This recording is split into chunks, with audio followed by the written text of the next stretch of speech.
Okay, for this question, which I'm going to do the example and show you a couple of the tips to get over some of the humps, you absolutely should be looking on the tab that says view an example. That's the question that I'm going to be discussing for you. And it reads, suppose you are testing the hypothesis, the null hypothesis, that the proportion is 0.19 versus the alternative hypothesis that the proportion is greater than 0.19. A sample of 270 results in a sample proportion of 0.26. So we want to construct a 95% confidence interval for P. Now let's go ahead and start with pH. Is what we're going to use as the preferred basis for solving these problems. Let me move this window so I can see the question while I attempt to solve it. Now, if you open Excel, you're going to click on the add-ins tab. It typically will open to this tab, so you want to click on add-ins and open pH-stat, and we are handling confidence interval for proportion. So the sample size is given to us in the problem as 270. The number of successes is not explicitly given to us though. What's given to us is the sample proportion from the test.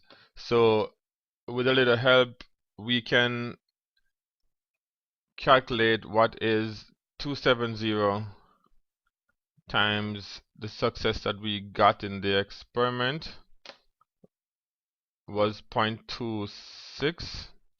So you multiply that by 0.26 and it's 70.2. So we are going to use that as our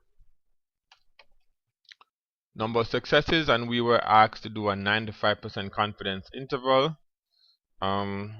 Give it a title, number 7.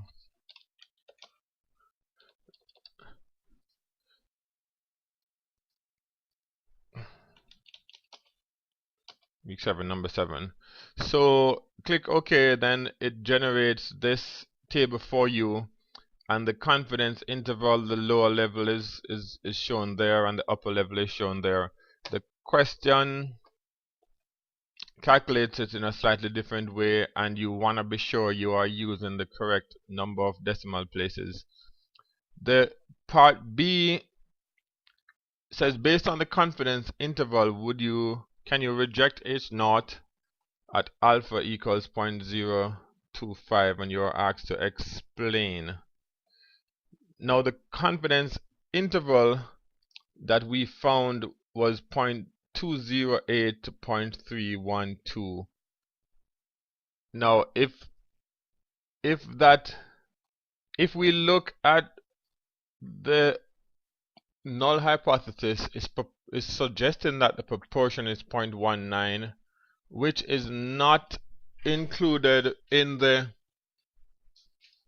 0.19 is not included in this range, so therefore on that basis we would reject the null hypothesis. And the next part of the question goes on to ask about the standard error versus the standard deviation. And if you remember from the text, the standard error of the sample proportion is calculated by using the sample proportion p hat, while the standard deviation is calculated from a similar formula, but it uses the hypothesized proportion. And these are the two formulas that are used. The mechanics are a little similar, but the inputs are slightly different. One uses the hypothesized proportion, which is the standard deviation, and the standard error uses the sample proportion. So you want to be sure to remember that. And in part D, which is used in computing confidence interval, certainly in computing confidence interval,